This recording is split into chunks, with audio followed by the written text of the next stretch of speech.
The Indian national flag, known as the Tiranga, is a symbol of India's rich heritage and unity.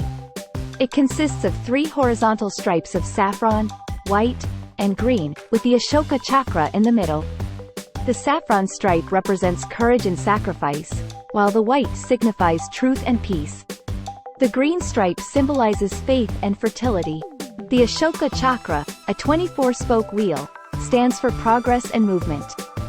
Adopted on July 22, 1947, the flag embodies the aspirations of the Indian freedom movement. It was designed by Pingali Venkaiah, reflecting the diversity and unity of India. The flag is hoisted on various occasions such as Independence Day, Republic Day, and other national celebrations, serving as a reminder of India's hard-fought freedom and its commitment to democracy, secularism, and pluralism. Respecting the flag is a duty and a privilege for every citizen. It is a symbol of pride and honor, evoking a sense of patriotism and allegiance to the nation.